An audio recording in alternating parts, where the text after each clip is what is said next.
Doctor ਸਾਹਿਬ ਜਿਸ ਤਰ੍ਹਾਂ ਬਹੁਤ ਤਰ੍ਹਾਂ ਦੇ ਲੋਕ ਨੇ ਆਪਣੇ ਸਮਾਜ ਦੇ ਵਿੱਚ, ਕੋਈ ਬਹੁਤ ਅਮੀਰ ਹੈ ਤੇ ਕੋਈ ਬਹੁਤ ਗਰੀਬ ਵੀ ਹੈ। ਅਮੀਰ ਲੋਕ ਤਾਂ ਆਪਣਾ ਇਲਾਜ ਕਰਾ ਲੈਂਦੇ ਨੇ, ਪਰ ਜਦੋਂ ਗਰੀਬ ਦੇ ਕਿਸੇ ਦੀ ਇਲਾਜ ਕਰਾਉਣ ਦੀ ਵਾਰੀ ਆਉਂਦੀ ਹੈ ਤੇ ਕੋਈ ਉਸ ਨੂੰ ਮੇਜਰ ਪ੍ਰੋਬਲਮ ਆ ਜਾਂਦੀ ਹੈ ਤਾਂ ਉਸ ਦੇ ਕੋਲ ਪੈਸੇ ਨਹੀਂ ਹੁੰਦੇ ਆਪਣਾ ਇਲਾਜ ਕਰਾਉਣ ਲਈ। ਤੁਸੀਂ ਸੰਸਥਾ ਸ਼ੁਰੂ ਕੀਤੀ MS ਜੌਲੀ ਫਾਊਂਡੇਸ਼ਨ, ਇਸ ਦਾ ਮੋਟਿਵ ਕੀ ਹੈ? MS ਜੌਲੀ ਫਾਊਂਡੇਸ਼ਨ ਮੈਂ ਸ਼ੁਰੂਆਤ ਕੀਤੀ ਸੀ ਕਿ ਲਾਸਟ ਈਅਰ ਮੇਰਾ ਬ੍ਰਦਰ, ਜਿਹੜਾ ਵੱਡਾ ਬ੍ਰਦਰ ਸੀਗਾ, ਉਹ ਕੋਵਿਡ ਦੇ ਕਰਕੇ ਐਕਸਪਾਇਰ ਹੋ ਗਿਆ ਸੀਗਾ ਤੇ ਉਹਨੂੰ ਯਾਦ ਰੱਖਣ ਲਈ ਮੈਂ ਇਸ ਫਾਊਂਡੇਸ਼ਨ ਨੂੰ ਜਨਮ ਦਿੱਤਾ ਸੀਗਾ।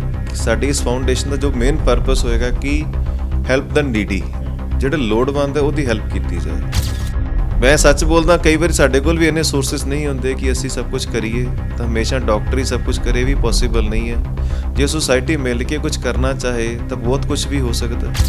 ਇੱਕ ਸ਼ੁਰੂਆਤ ਕੀਤੀ ਹੈ ਕਿ ਜਿਹਦੇ 'ਚ ਮੈਂ ਆਪ ਪੈਸਾ ਪਾਵਾਂਗਾ ਤੇ ਲੋਕਾਂ ਨੂੰ ਅਪੀਲ ਕਰੂੰਗਾ ਕਿ ਲੋਕੀ ਕੁਝ ਡੋਨੇਟ ਕਰਨ ਤੇ ਉਸ ਇੱਕ ਕਾਰਪਸ ਜਮ੍ਹਾਂ ਹੋ ਸਕੇ, ਜਿਹਦੇ ਨਾਲ ਅਸੀਂ ਹਸਪਤਾਲ ਨੂੰ ਦਵਾਈਆਂ ਦੇ ਸਕੀਏ, ਅਵੇਅਰਨੈਸ ਕੈਂਪ ਲਾ ਸਕੀਏ, ਜਿਹਦੇ ਫਿਊਚਰਸ ਜਿਹੜੇ ਗਰੀਬ ਬੱਚੇ ਉਹਨਾਂ ਦੀ ਪੜ੍ਹਾਈ ਬਾਰੇ ਵੀ ਸੋਚ ਸਕੀਏ, ਸਕੂਲਾਂ ਦੀ ਅਪਗ੍ਰੇਡੇਸ਼ਨ ਕਰ ਸਕੀਏ।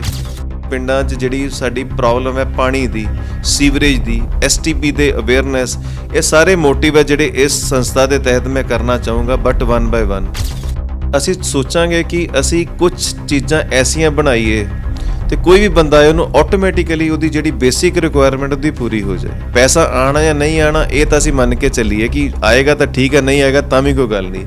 ਬਟ ਸਾਡਾ ਜਿਹੜਾ ਮੇਨ ਪਰਪਸ ਹੈ ਹਿਊਮੈਨਿਟੀ ਜਾਂ ਲੋਕਾਂ ਦਾ ਇਲਾਜ, ਇਹ ਕਦੀ ਵੀ ਬੰਦ ਨਾ ਹੋਏ। ਵਰਕਿੰਗ ਕਿਸ ਤਰ੍ਹਾਂ ਰਹੇਗੀ ਇਸ ਸੰਸਥਾ ਦੀ? ਕਿਉਂਕਿ ਇੱਕ ਸੰਸਥਾ ਨੂੰ ਚਲਾਉਣ ਦੇ ਲਈ ਇੱਕ ਪੂਰਾ ਪਲਾਨ ਆਫ ਐਕਸ਼ਨ ਹੁੰਦਾ, ਇੱਕ ਸਟਰਕਚਰ ਹੁੰਦਾ ਹੈ। ਵਰਕਿੰਗ ਕਿਸ ਤਰ੍ਹਾਂ ਰਹੇਗੀ? ਇਹ ਸੰਸਥਾ 7 ਬੰਦਿਆਂ ਦੇ ਨਾਂ ਤੇ ਰਜਿਸਟਰਡ ਮੈਂ ਕਰਵਾਈ। ਇਹਦੇ 'ਚ 7 ਅਸੀਂ ਬੰਦੇ ਹਾਂ ਜੋ ਇਸ ਨੂੰ ਚਲਾਵਾਂਗੇ, ਜਿਹਦੇ 'ਚ ਮੈਂ ਹੈਗਾ, ਸਾਡੇ CA ਸਾਹਿਬ ਹੈਗੇ ਆ, ਸਾਡੇ ਹਸਪਤਾਲ ਦੇ 3-4 EMPLOYE ਵੀ ਹੈਗੇ ਆ ਤੇ ਉਹਨਾਂ ਨੂੰ ਸਾਰਿਆਂ ਨੂੰ ਡਿਫਰੈਂਟ ਡੈਜ਼ਿਗਨੇਸ਼ਨ ਦਿੱਤਾ ਗਿਆ। ਇਸ ਸੰਸਥਾ ਦਾ ਪ੍ਰੈਜ਼ੀਡੈਂਟ ਮੈਂ ਹੀ ਹਾਂ ਤੇ ਇਹਦਾ ਅਸੀਂ ਬੈਂਕ ਅਕਾਊਂਟ ਖੋਲ੍ਹਿਆ। ਇਹ ਪੰਜਾਬ ਸਰਕਾਰ ਤੋਂ ਰਜਿਸਟਰਡ ਸੰਸਥਾ ਹੈ। ਇਹਦੇ ਵਿੱਚ ਜਦੋਂ ਮੇਰੇ ਕੋਲ ਪੈਸਾ ਹੋਏ ਕਿ ਮੈਂ ਪਾਣਾ ਚਾਹਾਂ, ਇਹਦੇ 'ਚ ਮੈਂ ਪੈਸਾ ਅਕਾਊਂਟ 'ਚ ਜਮ੍ਹਾਂ ਕਰਾਵਾਂਗਾ ਤੇ ਸਮੇਂ ਤੋਂ ਸਮੇਂ ਇਸ ਪੈਸੇ ਨੂੰ ਸੋਸਾਇਟੀ ਦੀ ਡਿਵੈਲਪਮੈਂਟ, ਹਸਪੀਟਲ ਦਾ ਕਿਸ ਦਾ ਬਿੱਲ ਅਟਕ ਗਿਆ ਜਾਂ ਪੈਸਾ ਨਹੀਂ ਹੈਗਾ, ਕੁਝ ਦਵਾਈਆਂ ਦੀ ਲੋੜ ਹੈ, ਉਹ ਹਸਪਤਾਲ ਨੂੰ ਇਹ ਚੀਜ਼ਾਂ ਖਰੀਦ ਕੇ ਦੇ ਸਕੇਗੀ। ਸਾਡੇ ਦੇਸ਼ ਦੇ ਵਿੱਚ ਬਿਮਾਰੀਆਂ ਤਾਂ ਬਹੁਤ ਨੇ, ਬਿਮਾਰੀਆਂ ਦੇ ਇਲਾਜ ਵੀ ਨੇ, ਪਰ ਉਹ ਬਿਮਾਰੀਆਂ ਦੇ ਇਲਾਜ ਜਿਹੜੇ ਨੇ ਬਹੁਤ ਮਹਿੰਗੇ ਨੇ। ਹਰ ਕੋਈ ਵਿਅਕਤੀ ਜਿਹੜਾ ਉਹ ਬਿਮਾਰੀਆਂ ਦਾ ਇਲਾਜ ਅਫੋਰਡ ਨਹੀਂ ਕਰ ਸਕਦਾ, ਕਿਉਂਕਿ ਆਮ ਤੌਰ 'ਤੇ ਜਦੋਂ ਵੀ ਬੰਦਾ ਕੋਈ ਮੇਜਰ ਪ੍ਰੋਬਲਮ ਦੇ ਨਾਲ ਹਸਪਤਾਲ ਦੇ ਵਿੱਚ ਜਾਂਦਾ ਤਾਂ ਸਾਰੇ ਉਹਦੇ ਜੀਵਨ ਭਰ ਦੀ ਕਮਾਈ ਜਿਹੜੀ ਹੈ ਉਹ ਹਸਪਤਾਲਾਂ ਦੇ ਵਿੱਚ ਲੱਗ ਜਾਂਦੀ ਹੈ। ਪਰ ਜਿਹੜੇ ਉਸ ਤੋਂ ਵੀ ਨਿਚੜੇ ਲੋਕ ਹੁੰਦੇ ਨੇ, ਜਿਨ੍ਹਾਂ ਦੇ ਕੋਲ ਇੱਕ ਦਵਾਈ ਦਾ ਪੱਤਾ ਲੈਣ ਦੇ ਵੀ ਲੋੜ ਪੈਸੇ ਨਹੀਂ ਹੁੰਦੇ ਤੇ ਉਹਨਾਂ ਨੂੰ ਜੇਕਰ ਕੋਈ ਮੇਜਰ ਪ੍ਰੋਬਲਮ ਆ ਜਾਏ ਤਾਂ ਉਹ ਕੀ ਕਰਨ? ਉਹਨਾਂ ਦੇ ਕੋਲ ਕੀ ਚਾਰਾ ਹੈ? ਕਿਉਂਕਿ ਉਹ ਫਿਰ ਆਪਣੇ ਹਾਲ ਤੇ ਆਪਣੇ ਆਪ ਨੂੰ ਛੱਡ ਲੈਂਦੇ ਨੇ, ਆਪਣਾ ਇਲਾਜ ਨਹੀਂ ਕਰਵਾ ਪਾਉਂਦੇ। ਤਾਂ ਲੁਧਿਆਣਾ ਦੇ ਵਿੱਚ ਡਾਕਟਰ ਹਰਪ੍ਰੀਤ ਸਿੰਘ ਜੌਲੀ ਦੇ ਵੱਲੋਂ, ਜੋ ਪ੍ਰੋ ਲਾਈਫ ਹਸਪੀਟਲ ਦੇ MD ਨੇ, ਇੱਕ ਫਾਊਂਡੇਸ਼ਨ ਸਟਾਰਟ ਕੀਤੀ ਗਈ ਹੈ, ਇੱਕ ਸੰਸਥਾ ਦੀ ਸ਼ੁਰੂਆਤ ਕੀਤੀ ਗਈ ਹੈ, ਜਿਸ ਦੇ ਵਿੱਚ ਉਹ ਲੋਕਾਂ ਦਾ ਇਲਾਜ ਜਿਹੜਾ ਉਹ ਬਹੁਤ ਹੀ ਘੱਟ ਰੇਟ ਤੇ ਜਿਹੜਾ ਕਰਵਾ ਕੇ, ਜਿਨ੍ਹਾਂ ਨੂੰ ਜ਼ਿਆਦਾ ਲੋੜ ਹੋਏਗੀ ਮੁਫਤ ਦੇ ਵਿੱਚ ਵੀ ਉਹਨਾਂ ਦੇ ਇਲਾਜ ਹੋਣਗੇ, ਉਹ ਇੱਕ ਸੰਸਥਾ ਸ਼ੁਰੂਆਤ ਕੀਤੀ ਹੈ MS ਜੌਲੀ ਫਾਊਂਡੇਸ਼ਨ। ਉਸ ਦਾ ਕੀ ਮੋਟਿਵ ਹੈ, ਕਿਸ ਤਰ੍ਹਾਂ ਉਹ ਵਰਕ ਕਰੇਗੀ ਤੇ ਕਿਸ ਤਰ੍ਹਾਂ ਲੋਕ ਉਸ ਦੇ ਨਾਲ ਸੰਪਰਕ ਕਰ ਸਕਦੇ ਨੇ, ਉਹ ਗੱਲਬਾਤ ਕਰਾਂਗੇ। ਸਾਡੇ ਨਾਲ ਡਾਕਟਰ ਹਰਪ੍ਰੀਤ ਸਿੰਘ ਜੌਲੀ ਮੌਜੂਦ ਨੇ। ਡਾਕਟਰ ਸਾਹਿਬ ਜਿਸ ਤਰ੍ਹਾਂ ਬਹੁਤ ਤਰ੍ਹਾਂ ਦੇ ਲੋਕ ਨੇ ਆਪਣੇ ਸਮਾਜ ਦੇ ਵਿੱਚ, ਕੋਈ ਬਹੁਤ ਅਮੀਰ ਹੈ ਤੇ ਕੋਈ ਬਹੁਤ ਗਰੀਬ ਵੀ ਹੈ। ਅਮੀਰ ਲੋਕ ਤਾਂ ਆਪਣਾ ਇਲਾਜ ਕਰਾ ਲੈਂਦੇ ਨੇ, ਪਰ ਜਦੋਂ ਗਰੀਬ ਦੇ ਕਿਸੇ ਦੀ ਇਲਾਜ ਕਰਾਉਣ ਦੀ ਵਾਰੀ ਆਉਂਦੀ ਹੈ ਤੇ ਕੋਈ ਉਸ ਨੂੰ ਮੇਜਰ ਪ੍ਰੋਬਲਮ ਆ ਜਾਂਦੀ ਹੈ ਤਾਂ ਉਸ ਦੇ ਕੋਲ ਪੈਸੇ ਨਹੀਂ ਹੁੰਦੇ ਆਪਣਾ ਇਲਾਜ ਕਰਾਉਣ ਲਈ ਤੇ ਉਹ ਫਿਰ ਐਂਡ ਦੇ ਵਿੱਚ ਕੀ ਕਰਦਾ? ਉਹ ਘਰੇ ਬੈਠ ਜਾਂਦਾ ਵੀ ਮੈਂ ਦੁੱਖ ਤਕਲੀਫ ਸਹਿ ਲਾਂਗਾ ਕਿ ਹੁਣ ਮੇਰੇ ਕੋਲ ਪੈਸੇ ਨਹੀਂ ਹੈਗੇ। ਤੁਸੀਂ ਸੰਸਥਾ ਸ਼ੁਰੂ ਕੀਤੀ MS ਜੌਲੀ ਫਾਊਂਡੇਸ਼ਨ, ਇਸ ਦਾ ਮੋਟਿਵ ਕੀ ਹੈ? ਸਭ ਤੋਂ ਪਹਿਲਾਂ ਤਾਂ ਇਹ ਦੱਸੋ। ਜਿਹੜੀ MS ਜੌਲੀ ਫਾਊਂਡੇਸ਼ਨ ਮੈਂ ਸ਼ੁਰੂਆਤ ਕੀਤੀ ਸੀਗੀ ਕਿ ਲਾਸਟ ਈਅਰ ਮੇਰਾ ਬ੍ਰਦਰ, ਜਿਹੜਾ ਵੱਡਾ ਬ੍ਰਦਰ ਸੀਗਾ, ਉਹ ਕੋਵਿਡ ਦੇ ਕਰਕੇ ਐਕਸਪਾਇਰ ਹੋ ਗਿਆ ਸੀਗਾ ਤੇ ਉਹਨੂੰ ਯਾਦ ਰੱਖਣ ਲਈ ਮੈਂ ਇਸ ਫਾਊਂਡੇਸ਼ਨ ਨੂੰ ਜਨਮ ਦਿੱਤਾ ਸੀਗਾ। ਸਾਡੀ ਇਸ ਫਾਊਂਡੇਸ਼ਨ ਦਾ ਜੋ ਮੇਨ ਪਰਪਸ ਹੋਏਗਾ ਕਿ ਹੈਲਪ ਦ ਨੀਡੀ, ਜਿਹੜੇ ਲੋੜਵੰਦ ਹੈ ਉਹਦੀ ਹੈਲਪ ਕੀਤੀ ਜਾਏ। ਸਾਡੇ ਸਭ ਕੋਲ ਬਹੁਤ ਕਈ ਵਾਰੀ ਪੈਸਾ ਹੁੰਦਾ, ਮੈਂ ਦੇਖਿਆ ਸਰਪਲਸ ਮਨੀ ਵੀ ਲੋਕਾਂ ਕੋਲ ਹੁੰਦੀ ਹੈ, ਜਿਹੜੀ ਲੋਕੀ ਬਹੁਤ ਥਾਂ 'ਤੇ ਵੇਸਟ ਕਰ ਦਿੰਦੇ ਹੈ ਜਾਂ ਉਹਦਾ ਐਸਾ ਯੂਜ਼ ਕਰ ਦਿੰਦੇ ਜਿਹਦੇ ਨਾਲ ਸਾਨੂੰ ਪਬਲਿਕਲੀ ਫਾਇਦਾ ਨਹੀਂ ਹੁੰਦਾ। ਮੈਂ ਉਹਨਾਂ ਚੀਜ਼ਾਂ ਦਾ ਨਾਂ ਤਾਂ ਨਹੀਂ ਲੈਣਾ ਚਾਹੂੰਗਾ ਜਿੱਥੇ ਅਸੀਂ ਪੈਸਾ ਵੇਸਟ ਕਰ ਦਿੰਦੇ ਹਾਂ, ਪਰ ਜੋ ਪੈਸਾ ਅਸੀਂ ਸਾਰੇ ਮਿਲ ਕੇ ਇੱਕ ਕਾਮਨ ਰੂਪ 'ਚ ਯੂਜ਼ ਕਰੀਏ, ਚਾਹੇ ਉਹ ਥੋੜ੍ਹਾ ਪੈਸਾ ਹੋਏ ਚਾਹੇ ਜ਼ਿਆਦਾ ਪੈਸਾ ਹੋਏ, ਪਰ ਬਹੁਤ ਲੋਕਾਂ ਦੀ ਹੈਲਪ ਕੀਤੀ ਜਾ ਸਕਦੀ ਜਿਨ੍ਹਾਂ ਕੋਲ ਸੱਚੀ ਮੁੱਚੀ ਕੁਛ ਨਹੀਂ ਹੈਗਾ। ਤੇ ਅਸੀਂ ਦੇਖਦੇ ਜਦੋਂ ਮੈਂ ਹਸਪਤਾਲ ਸ਼ੁਰੂ ਕੀਤਾ, ਸ਼ਾਮ ਨੂੰ ਕੋਈ ਗਰੀਬ ਬੰਦਾ ਹੈ, ਕੋਈ ਸੱਟ ਵੱਜ ਗਈ, ਕੋਈ ਕਾਰ ਮਾਰ ਗਈ, ਕੋਈ ਟਰੱਕ ਦੀ ਫੇਟ ਲੱਗ ਗਈ, ਕੋਈ ਸੜਕ ਤੇ ਰਾਹ ਜਾਂਦਾ ਬੰਦਾ ਉਹਨੂੰ ਛੱਡ ਜਾਂਦਾ। ਪਰ ਸਾਡੇ ਲਈ ਬੜਾ ਧਰਮ ਸੰਕਟ ਦਾ ਸਮਾਂ ਹੁੰਦਾ, ਅਸੀਂ ਉਹਨੂੰ ਛੱਡੀਏ ਕਿ ਕਰੀਏ ਕਿ ਬਾਹਰ ਸਿੱਟੀਏ। ਹੁਣ ਬੀਇੰਗ ਏ ਡਾਕਟਰ ਸਾਡਾ ਫਰਜ਼ ਸਿਰਫ ਪੈਸਾ ਕਮਾਉਣਾ ਨਹੀਂ ਹੈ, ਸਾਡਾ ਇਹ ਵੀ ਫਰਜ਼ ਬਣਦਾ ਕਿ ਜਿੱਥੋਂ ਤੱਕ ਸਾਡੀ ਪਹੁੰਚ ਹੋ ਸਕੇ ਅਸੀਂ ਲੋਕਾਂ ਦੀ ਹੈਲਪ ਕਰ ਸਕੀਏ, ਲੋਕਾਂ ਦੀ ਜਾਨ ਬਚਾ ਸਕੀਏ। ਤੇ ਮੈਂ ਸੱਚ ਬੋਲਦਾ, ਕਈ ਵਾਰੀ ਸਾਡੇ ਕੋਲ ਵੀ ਇੰਨੇ ਸੋਰਸਿਸ ਨਹੀਂ ਹੁੰਦੇ ਕਿ ਅਸੀਂ ਸਭ ਕੁਝ ਕਰੀਏ, ਤਾਂ ਹਮੇਸ਼ਾ ਡਾਕਟਰ ਹੀ ਸਭ ਕੁਝ ਕਰੇ ਵੀ ਪੋਸੀਬਲ ਨਹੀਂ ਹੈ। ਜੇ ਸੋਸਾਇਟੀ ਮਿਲ ਕੇ ਕੁਝ ਕਰਨਾ ਚਾਹੇ ਤਾਂ ਬਹੁਤ ਕੁਝ ਵੀ ਹੋ ਸਕਦਾ।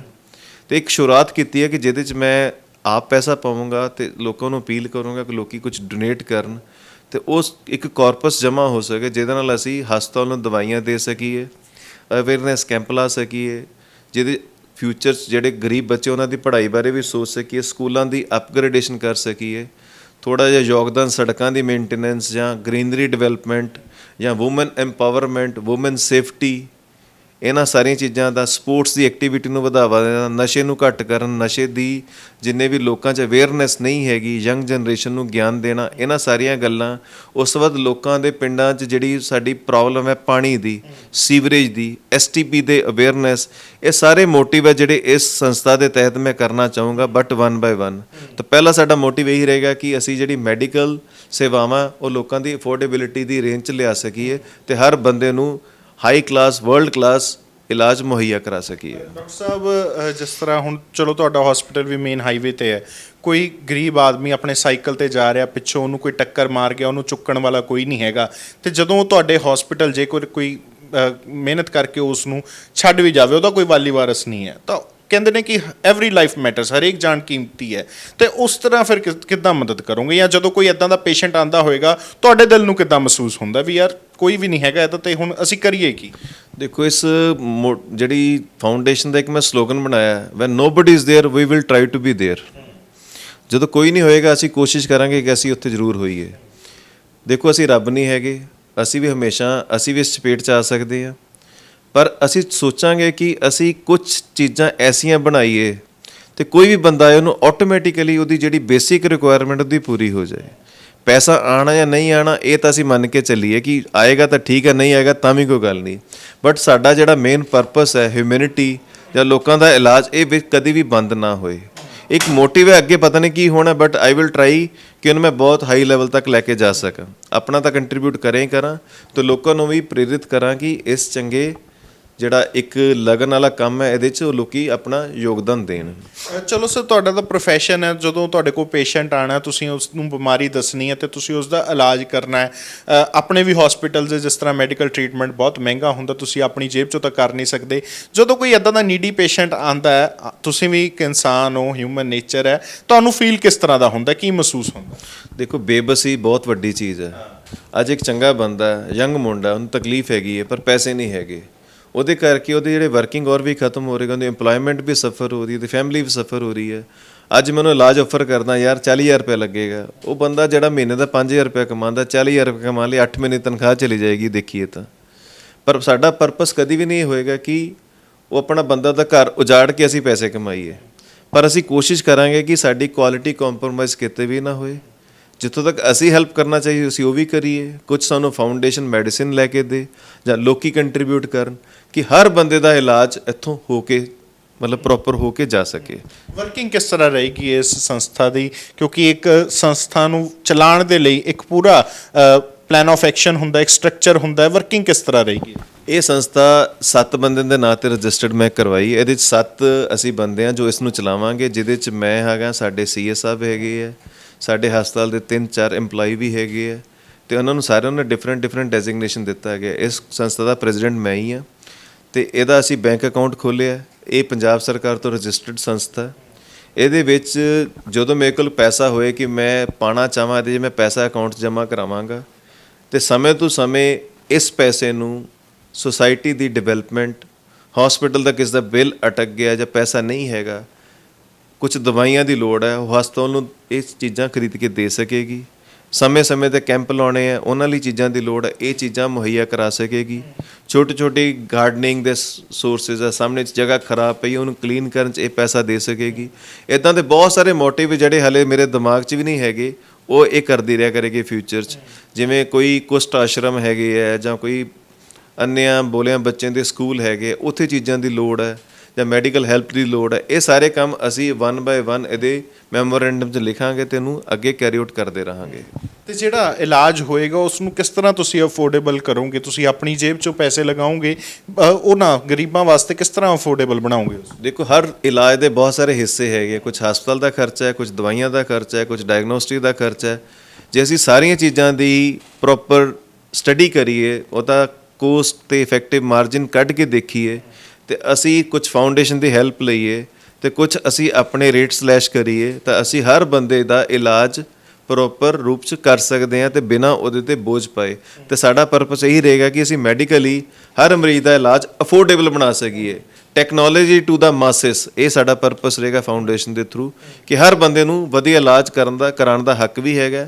ਸਾਡੀ ਸਰਕਾਰ ਆਪਣੇ ਐਫਰਟ ਕਰੇ, ਪਰ ਸਾਡਾ ਪਰਸਨਲ ਲੈਵਲ ਤੇ ਵੀ ਫਰਜ਼ ਬਣਦਾ ਕਿ ਅਸੀਂ ਵੀ ਆਪਣੀ ਸੁਸਾਇਟੀ ਲਈ ਕੁਝ ਯੋਗਦਾਨ ਦਈਏ ਤਾਂ ਕਿ ਹਰ ਬੰਦੇ ਨੂੰ ਇਸ ਚੀਜ਼ ਦਾ ਫਾਇਦਾ ਦਿੱਤਾ ਜਾ ਸਕੇ। ਜਿਸ ਤਰ੍ਹਾਂ ਸਰ ਗੱਲ ਚੱਲਦੀ ਹੁੰਦੀ ਹੈ ਜਦੋਂ ਕਿਸੇ ਦਾ ਆਪਰੇਸ਼ਨ ਹੁੰਦਾ ਜਾਂ ਗੱਲ ਹੁੰਦੀ ਹੈ, ਜਿਹੜੀ ਵੀ ਸੰਸਥਾ ਦੀ ਇੱਕ ਵਰਕਿੰਗ ਹੁੰਦੀ ਹੈ ਵੀ ਸੰਸਥਾ ਵੀ ਸਫਾਈ 'ਤੇ ਚਲਾਉਣੀ ਹੈ ਜਾਂ ਕਿਵੇਂ, ਤੁਹਾਡੀ ਸੰਸਥਾ ਕੀ ਸਿਰਫ ਮੈਡੀਕਲ ਵੇਸ 'ਚ ਹੀ ਹੋਏਗੀ ਜਾਂ ਕੋਈ ਹੋਰ ਵੀ ਤੁਸੀਂ ਢੰਗ ਅਪਣਾਓਗੇ? ਦੇਖੋ, ਬੀਇੰਗ ਏ ਡਾਕਟਰ, ਸਭ ਤੋਂ ਪਹਿਲਾਂ ਤਾਂ ਮੇਰਾ ਪਰਪਸ ਇਹ ਰਹੇਗਾ ਕਿ ਸਾਡਾ ਇਲਾਜ ਦੇ ਪ੍ਰਤੀ ਫਾਊਂਡੇਸ਼ਨ ਦਾ ਮੇਜਰ ਯੋਗਦਾਨ ਰਹੇ। ਇਲਾਜ ਦੇ ਨਾਲ ਜਿੰਨੀਆਂ ਵੀ ਚੀਜ਼ਾਂ ਹੋਣਗੀਆਂ, ਡਾਇਗਨੋਸਟਿਕ ਹੋਏਗਾ, ਟੈਸਟ ਹੋਣਗੇ, ਉਹਦਾ ਚੈੱਕਅਪ ਹੋਏਗਾ, ਉਹਦੀ OPD ਹੋਏਗੀ, ਉਹਦੀ ਫਿਜ਼ੀਓਥੈਰੇਪੀ ਹੋਏਗੀ, ਉਹਦੀ ਸਰਜਰੀ ਹੋਏਗੀ, ਉਹਦਾ ਹਸਪਤਾਲ ਦਾ ਸਟੇ ਹੋਏਗਾ, ਉਹਦਾ ਡਾਇਲਿਸਿਸ ਹੋਏਗਾ, ਉਹਦੀ ICU ਕੇਅਰ ਹੋਏਗੀ। ਇਹਨਾਂ ਚੀਜ਼ਾਂ 'ਚ ਜਿਹੜੀ ਫਾਊਂਡੇਸ਼ਨ ਹੈ ਜਿੰਨਾ ਯੋਗਦਾਨ ਦੇ ਸਕੇ, ਇਹ ਸਾਡਾ ਸਭ ਤੋਂ ਪ੍ਰਾਇਮਰੀ ਪਰਪਸ ਹੋਏਗਾ। ਦੱਸਿਆ ਕਿ ਫ੍ਰੀ ਕੈਂਪਸ ਵੀ ਲਗਾਵਾਂਗੇ, ਅਵੇਅਰਨੈਸ ਵੀ ਕਰਾਂਗੇ, ਉਹ ਕਿਸ ਤਰ੍ਹਾਂ ਕਰੋਗੇ? ਕਿਸ ਚੀਜ਼ ਦੀ ਅਵੇਅਰਨੈਸ ਕਰੋਗੇ ਜਾਂ ਕਿਸ ਚੀਜ਼ ਦੇ ਕੈਂਪ ਲਗਵਾਓਗੇ? ਕਿਉਂਕਿ ਅੱਜ ਕੱਲ੍ਹ ਬਹੁਤ ਸਾਰੀਆਂ ਕਾਮਨ ਪ੍ਰੋਬਲਮਸ ਵੀ ਨੇ ਲੋਕਾਂ ਨੂੰ। ਦੇਖੋ, ਸਭ ਤੋਂ ਗੱਲ ਹੈ ਕਿ ਪਹਿਲਾਂ ਕਾਮਨ ਪ੍ਰੋਬਲਮ ਪੱਥਰੀ ਬਾਰੇ ਕੁਝ ਅਵੇਅਰਨੈਸ ਕੈਂਪ ਹੈ, BP ਬਾਰੇ ਅਵੇਅਰਨੈਸ ਕੈਂਪ ਹੈ, ਸ਼ੂਗਰ ਬਾਰੇ ਅਵੇਅਰਨੈਸ ਕੈਂਪ ਹੈ, ਕੈਂਸਰ ਬਾਰੇ ਅਵੇਅਰਨੈਸ ਕੈਂਪ ਹੈ, ਜਨਰਲ ਹੈਲਥ ਬਾਰੇ ਹੈ, ਕਾਮਨ ਇਨਫੈਕਸ਼ਸ ਡਿਸੀਜ਼ਸ ਬਾਰੇ ਕੈਂਪ ਹੈ। ਉਹਦਾ ਜਿੰਨਾ ਵੀ ਪੇਪਰ ਵਰਕ ਹੋਏਗਾ, ਸਟੇਸ਼ਨਰੀ ਛਪਣੀ ਹੈ, ਉਹਦੇ ਲਈ ਜੋ ਟੈਂਟ ਹਾਊਸ ਦੀ ਜ਼ਰੂਰਤ ਹੈ ਜਾਂ ਲੋਕਾਂ ਦੇ ਸਟਾਫ ਨੂੰ ਮੋਬਿਲਾਈਜ਼ ਕਰਨ ਦੀ ਟਰਾਂਸਪੋਰਟ ਦੀ ਲੋੜ ਹੈ, ਇਹ ਸਾਰੀ ਚੀਜ਼ਾਂ MS ਜੌਲੀ ਫਾਊਂਡੇਸ਼ਨ ਕੰਡਕਟ ਸਮੇਂ ਤੋਂ ਸਮੇਂ ਕਰੇਗੀ, ਜੋ ਸਾਡੇ ਪ੍ਰੋਟੋਕੋਲ ਸ਼ਾਮਲ ਹੈਗਾ। ਜਿਵੇਂ ਜਿਵੇਂ ਫਾਊਂਡੇਸ਼ਨ ਵੱਡੀ ਹੋਏਗੀ, ਈਵਨ ਅਸੀਂ ਇਹਨੂੰ ਇੰਟਰਨੈਸ਼ਨਲ ਲੈਵਲ ਤੱਕ ਲੈ ਕੇ ਜਾਵਾਂਗੇ ਤਾਂ ਕਿ ਬਹੁਤ ਸਾਰੇ ਲੋਕੀ ਡੋਨੇਟ ਕਰਨਾ ਚਾਹੁੰਦੇ ਆ ਪਰ ਉਹਦਾ ਪ੍ਰੋਪਰ ਯੂਜ਼ ਵੀ ਹੋਏ। ਇਹ ਬਹੁਤ ਇੰਪੋਰਟੈਂਟ ਚੀਜ਼ ਹੈ। ਲੋਕੀ ਪੈਸਾ ਦੇ ਦਿੰਦੇ ਆ ਪਰ ਪ੍ਰੋਪਰ ਯੂਜ਼ ਕਰਨ ਲਈ ਸਾਨੂੰ ਗਾਈਡਲਾਈਨਸ ਵੀ ਚਾਹੀਦੀਆਂ। ਪੈਸਾ ਲਾਣਾ ਕਿੱਥੇ ਹੈ, ਪੈਸਾ ਜਾਏ ਕਿਵੇਂ, ਉਹਦਾ ਪ੍ਰੋਪਰ ਜਿਹੜੇ ਬੰਦੇ ਨੂੰ ਲੋੜ ਹੈ ਉਹਨੂੰ ਮਿਲੇ, ਇਹ ਸਾਡਾ ਪਰਪਸ ਹੈ। ਸਰ, ਜਿਸ ਤਰ੍ਹਾਂ ਸੰਸਥਾਵਾਂ ਬਹੁਤ ਬਣਦੀਆਂ ਨੇ ਪਰ ਉਹ ਸੰਸਥਾਵਾਂ 'ਤੇ ਕਹਿ ਦਿੰਦੇ ਨੇ ਕਿ ਕਲੈਰਿਟੀ ਨਹੀਂ ਹੁੰਦੀ ਵੀ ਕਿਹੜਾ ਪੈਸਾ ਕਿੱਥੇ ਲੱਗ ਰਿਹਾ। ਜਿਵੇਂ ਮੰਨ ਲਓ ਮੈਂ ਕੰਟਰੀਬਿਊਟ ਕਰ ਰਿਹਾ, ਮੈਨੂੰ ਕਿਸ ਤਰ੍ਹਾਂ ਪਤਾ ਲੱਗੇਗਾ ਕਿ ਮੇਰਾ ਪੈਸਾ ਕਿੱਥੇ ਲੱਗ ਰਿਹਾ? ਇਹ ਜਿਹੜਾ ਪੈਸਾ ਸਾਰੇ ਦਾ ਸਾਰਾ ਪੈਸਾ ਇਸ ਦੇ ਫਾਊਂਡੇਸ਼ਨ ਦੇ ਅਕਾਊਂਟ 'ਚ ਜਮ੍ਹਾਂ ਹੋ ਜਾਏਗਾ ਤੇ ਸਾਡੇ ਜੋ CA ਜਾਂ ਨੈਸ਼ਨਲ ਗਾਈਡਲਾਈਨਸ ਦੇ ਹਿਸਾਬ ਨਾਲ ਫਾਊਂਡੇਸ਼ਨ ਦੀ ਕੁਝ ਲਿਮਿਟੇਸ਼ਨਸ ਵੀ ਹੈ ਕਿ ਇਹ ਪੈਸਾ ਕੋਈ ਵੀ ਡਾਇਰੈਕਟਰ ਜਾਂ ਇਸ ਜਿਹੜਾ ਟਰਸਟੀ ਹੈਗਾ ਉਹਨੂੰ ਯੂਜ਼ ਨਹੀਂ ਕਰ ਸਕਦਾ। ਇਹ ਅਸੀਂ ਪਹਿਲਾ ਸਾਡਾ ਕਲੌਜ਼ ਇਹ ਪੈਸਾ ਅਸੀਂ ਯੂਜ਼ ਨਹੀਂ ਕਰ ਸਕਦੇ। ਇਹ ਪੈਸਾ ਜਿੱਥੇ ਵੀ ਯੂਜ਼ ਹੋਏਗਾ ਉਹ ਮਤਲਬ ਨੋਨ ਪ੍ਰੋਫਿਟ ਪਰਪਸ ਵਾਸਤੇ ਯੂਜ਼ ਹੋਣਾ। ਇਹ ਪਹਿਲਾ ਫਾਊਂਡੇਸ਼ਨ ਦਾ ਪਹਿਲਾ ਪਰਪਸ ਇਹੀ ਹੈ ਤੇ ਕੋਈ ਵੀ ਬੰਦਾ ਜੋ ਕੰਟਰੀਬਿਊਟ ਕਰਦਾ ਹੈ ਇਸ ਦੀ ਬੈਂਕ ਸਟੇਟਮੈਂਟ ਨੂੰ ਐਕਸੈਸ ਕਰ ਸਕੇਗਾ, ਸਾਨੂੰ ਅੱਗੇ ਮਿਲ ਸਕਦਾ ਇਸ ਬਾਰੇ ਕਿ ਪੈਸਾ ਗਿਆ ਕਿੱਥੇ ਜਾਂਦਾ, ਕਿਵੇਂ ਜਾਂਦਾ।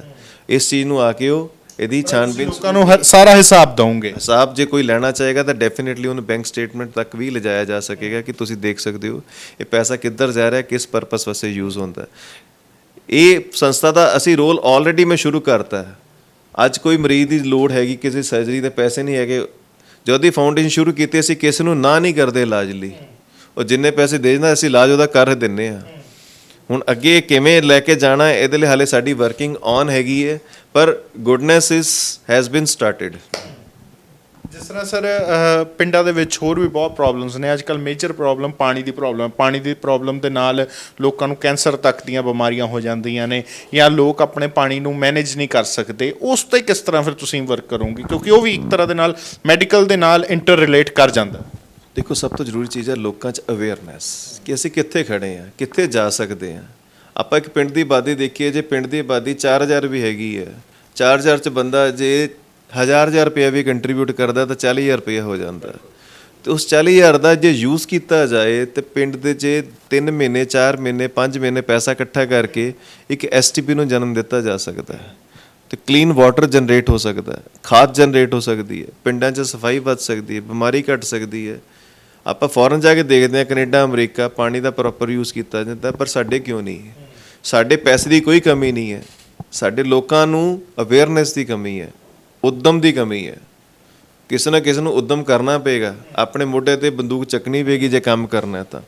ਇਸ ਕਰਕੇ ਸਾਡਾ ਤਾਂ ਇੱਕ ਤਾਂ ਪਰਪਸ ਹੈ ਲੋਕਾਂ ਨੂੰ ਜਾਗਰੂਕ ਕਰਨਾ, ਤੇ ਉਹਦੇ 'ਚ ਜਿੱਥੋਂ ਤੱਕ ਹੋ ਸਕੇ ਅਸੀਂ ਕੰਟਰੀਬਿਊਟ ਕਰੀਏ ਫਿਊਚਰ ਦੀ ਸਾਡੀਆਂ ਹੋਰ ਰੱਬ ਸਾਨੂੰ ਮਜ਼ਬੂਤ ਕਰੇ ਤੇ ਅਸੀਂ ਹੋਰ ਵੀ ਕੰਮ ਕਰ ਸਕੀਏ। ਪਿੰਡਾਂ ਦੇ ਸਰਪੰਚਾਂ ਨਾਲ ਮਿਲ ਕੇ, ਸੰਸਥਾਵਾਂ ਨਾਲ ਮਿਲ ਕੇ ਜਿੱਥੋਂ ਤੱਕ ਹੋ ਸਕੇ ਚੰਗੀ ਸਿਹਤ, ਚੰਗੀ ਸਹੂਲਤਾਂ ਪਿੰਡਾਂ 'ਚ ਮੁਹੱਈਆ ਕਰਾਉਣ 'ਚ ਅਸੀਂ ਵੀ ਸਹਾਈ ਹੋਈਏ, ਹੈਲਪਫੁਲ ਹੋਈਏ, ਤਾਂ ਕਿ ਇਹ ਕੰਮ ਸਾਰਿਆਂ ਦੇ ਮਿਲ ਕੇ ਨੇਪਰੇ ਚੜ੍ਹ ਸਕੇ।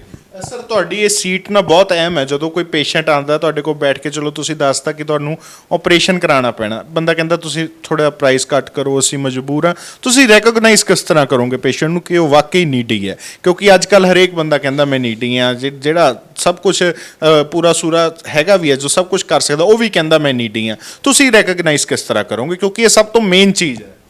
ਦੇਖੋ, ਇੱਥੇ ਹਿਸਾਬ ਕਿਤਾਬ ਤਾਂ ਚੱਲ ਨਹੀਂ ਸਕਦਾ, ਤਾਂ ਨਾ ਆਪਾਂ ਉਹਦੀ ਬੈਂਕ ਸਟੇਟਮੈਂਟ ਦੇਖ ਸਕਦੇ, ਨਾ ਉਹਦੀ ਆਪਾਂ ਸੈਲਰੀ ਸਰਟੀਫਿਕੇਟ ਮੰਗਣਾ। ਇੰਪੋਰਟੈਂਟ ਇਹ ਕਿ ਓਨੈਸਟੀ ਕਿੱਥੇ ਹੈਗੀ ਹੈ। ਜੇ ਸਾਨੂੰ ਗ੍ਰੋਸਲੀ ਅਪੀਅਰੈਂਸ ਤੋਂ ਹੀ ਪਤਾ ਲੱਗਦਾ ਕਿ ਮਰੀਜ਼ ਕੋਲ ਵਾਕਈ ਕੁਝ ਨਹੀਂ ਹੈਗਾ, ਗ੍ਰੋਸਲੀ ਮਰੀਜ਼ ਦੇ ਸ਼ਕਲ, ਮਰੀਜ਼ ਦੇ ਭਾਰ, ਮਰੀਜ਼ ਦੇ ਕੱਪੜੇ ਤੋਂ ਬੇਸਿਕ ਜਿਹਾ ਆਈਡੀਆ ਤਾਂ ਲਾਈ ਜਾ ਸਕਦਾ ਕਿ ਮਰੀਜ਼ ਕਿੱਥੇ ਖੜਾ ਹੈ। ਪਰ ਜੇ ਹਰ ਬੰਦਾ ਜਾਣ ਕੇ ਗਰੀਬ ਬਣਨਾ ਚਾਹੇ ਤਾਂ ਅਸੀਂ ਕੁਝ ਨਹੀਂ ਕਰ ਸਕਦੇ, ਬਲਕਿ ਓਨੈਸਟੀ ਨਾਲ ਜਿਹੜਾ ਬੰਦਾ ਅਫੋਰਡ ਕਰ ਸਕਦਾ ਉਹ ਅਫੋਰਡ ਕਰੇ, ਤਾਂ ਕਿ ਇਹ ਪੈਸਾ ਵਾਪਸ ਸੁਸਾਇਟੀ ਨੂੰ ਫਿਰ ਹੀ ਜਾਣਾ। ਸਾਡੀਆਂ ਜ਼ਰੂਰਤਾਂ ਵੀ ਉਨੇ ਕੀ ਹੈਗੀਆਂ ਕਿ ਜੋ ਅਸੀਂ ਵੀ ਰੋਟੀ ਖਾਈਏ ਤਾਂ ਆਪਣੇ 6 ਫੁੱਟ ਦੇ ਮੰਜੇ 'ਤੇ ਸੌਂ ਜਾਈਏ। ਜ਼ਰੂਰਤਾਂ ਜਿੰਨੀਆਂ ਮਰਜ਼ੀ ਵਧਾਏ ਜਾਈਏ, ਲਗਜ਼ਰੀ ਦੀ ਕੋਈ ਲਿਮਿਟ ਨਹੀਂ ਹੈਗੀ। ਪਰ ਜੇ ਸੋਚੀਏ ਤਾਂ ਅਸੀਂ ਥੋੜ੍ਹਾ ਬਹੁਤਾ ਵੀ ਕੰਟਰੀਬਿਊਟ ਕਰਨਾ ਸ਼ੁਰੂ ਕਰਾਂਗੇ, ਥੋੜ੍ਹਾ ਥੋੜ੍ਹਾ ਕਰਕੇ ਬਹੁਤਾ ਹੋ ਜਾਂਦਾ। ਤੇ ਹਰ ਬੰਦਾ ਜੋ ਸਾਡੇ ਕੋਲ ਆ ਰਿਹਾ ਅਸੀਂ ਉਹਨੂੰ ਪਛਾਣ ਤਾਂ ਨਹੀਂ ਸਕਦੇ, ਪਰ ਉਹਦੇ ਤੋਂ ਓਨੈਸਟੀ ਦੀ ਉਮੀਦ ਜ਼ਰੂਰ ਕਰ ਸਕਦੇ ਹਾਂ ਕਿ ਬਈ be honest and tile us the facts, ਤੇ ਤਾਂ ਕਿ ਅਸੀਂ ਤੁਹਾਡੀ ਹੈਲਪ ਦੇ ਨਾਲ ਬਹੁਤ ਸਾਰੇ ਲੋਕਾਂ ਦੀ ਹੋਰ ਵੀ ਹੈਲਪ ਕਰ ਸਕੀਏ। ਕਿਸੇ ਨੇ ਸਰ ਤੁਹਾਨੂੰ ਸੰਪਰਕ ਕਰਨਾ ਹੋਵੇ, ਕਿਸ ਤਰ੍ਹਾਂ ਸੰਪਰਕ ਕਰੇਗਾ ਤੁਹਾਡੀ ਫਾਊਂਡੇਸ਼ਨ? ਹਾਲੇ ਤਾਂ ਮੇਰਾ ਫੋਨ ਨੰਬਰ ਹੀ ਹੈਗਾ। ਅਸੀਂ ਥੋੜ੍ਹੇ ਦਿਨਾਂ ਬਾਅਦ ਇਹਦਾ ਇੱਕ ਫੋਨ ਨੰਬਰ ਲਿਆ ਜਿਹਨੂੰ ਅਸੀਂ ਫਲੌਂਟ ਕਰਾਂਗੇ। ਇਹਦਾ ਇੰਟਰਨੈਟ ਸਾਈਟ ਡਿਵੈਲਪ ਹੋ ਰਿਹਾ, ਜਿਹਦੇ 'ਚ ਇਹਦਾ ਫਾਊਂਡੇਸ਼ਨ ਦਾ ਅਕਾਊਂਟ ਨੰਬਰ, ਉਹਦਾ ਫੋਨ ਨੰਬਰ, ਸਾਰੀਆਂ ਚੀਜ਼ਾਂ ਡਿਸਪਲੇ ਹੋਣਗੀਆਂ। ਤੇ ਕੋਈ ਵੀ ਬੰਦਾ ਜੇ ਚਾਹੇਗਾ ਉਹਦੇ 'ਚ ਡੋਨੇਟ ਕਰਨਾ ਹੈ ਤਾਂ ਉਹਦੇ 'ਚ ਔਨਲਾਈਨ ਆਪਣੇ ਬੈਂਕ ਤੋਂ ਟਰਾਂਸਫਰ ਵੀ ਕਰ ਸਕਦਾ, ਤੇ ਉਹ ਬੈਂਕ ਦੀ ਸਟੇਟਮੈਂਟ ਹਰ ਸਾਲ ਜਾਂ ਹਰ ਮਹੀਨੇ ਆਪਣੇ ਨੰਬਰ 'ਤੇ ਰਜਿਸਟਰ ਵੀ ਕਰਵਾ ਸਕਦਾ, ਉਹਨੂੰ ਐਕਸੈਸ ਕਰ ਸਕਦਾ। ਬਹੁਤ ਬਹੁਤ ਧੰਨਵਾਦ ਜੀ। ਤਾਂ ਇਸ ਸਨ ਸਾਡੇ ਨਾਲ ਡਾਕਟਰ ਹਰਪ੍ਰੀਤ ਸਿੰਘ ਜੌਲੀ, ਜਿਨ੍ਹਾਂ ਨੇ ਇੱਕ ਸੰਸਥਾ ਦੀ ਸ਼ੁਰੂਆਤ ਕੀਤੀ ਹੈ, MS ਜੌਲੀ ਫਾਊਂਡੇਸ਼ਨ, ਜਿਹੜੀ ਲੋਕਾਂ ਦੀ ਮਦਦ ਕਰੇਗੀ, ਅਵੇਅਰਨੈਸ ਕਰੇਗੀ, ਫ੍ਰੀ ਕੈਂਪਸ ਲਗਾਏਗੀ ਤਾਂ ਕਿ ਕੋਈ ਵੀ ਮਰੀਜ਼ ਜਿਹੜਾ ਉਹ ਇਲਾਜ ਤੋਂ ਵਾਂਝਾ ਨਾ ਰਹੇ। ਤਾਂ ਵਧੇਰੇ ਅਪਡੇਟਸ ਸੀ ਸਾਨੂੰ ਜੁੜੇ ਰਹੋ। ਕੈਮਰਾਮੈਨ ਸਤਵੰਤ ਮਠਾੜੂ ਦੇ ਨਾਲ ਸਨਮਜੀਤ ਸਿੰਘ ਪੱਲਾ, ਲੁਧਿਆਣਾ।